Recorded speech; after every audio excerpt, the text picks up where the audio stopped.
প্ৰেৰণা জীৱনত সফলতাৰ চাবিকাঠি। গতিকে প্ৰেৰণা অবিৰতভাৱে লৈ যাওক। জয়ৰ উদযাপন কৰাতকৈ পৰাজয়ৰ প্ৰতি সঁহাৰি জনাটোৱেই বেছি গুৰুত্বপূৰ্ণ। য'ত বিফলতাৰ আশা থাকে তাতেই সংগ্ৰাম আৰম্ভ হয়। গতিকে কেতিয়াও নিৰুৎসাহিত নহ'ব। আপোনাৰ চিন্তাধাৰাই আপোনাৰ জীৱনটো নিয়ন্ত্ৰণ কৰে। যদি সপোন আছে তেন্তে সেইটো বাস্তৱায়িত কৰিবলৈ জয়ী হোৱাৰ ইচ্ছাশক্তি লাগে।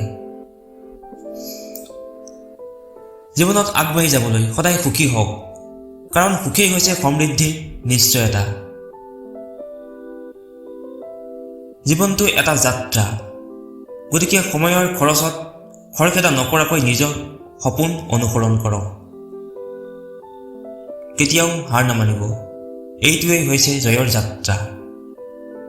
আগবাঢ়ি যাবলৈ সদায় নিজৰ চিন্তাধাৰাক ইতিবাচক কৰি তোলক।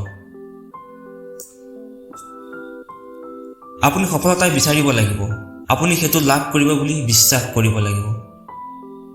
জীৱনৰ যাত্ৰা অলপ কঠিন হ'ব পাৰে, কিন্তু সংগ্ৰামৰ দ্বাৰা পৰাজিত হোৱা উচিত নহয়। সফলতা হ'ল যেতিয়া আপোনাৰ প্ৰস্তুতি আৰু সুযোগৰ মিলন হয়।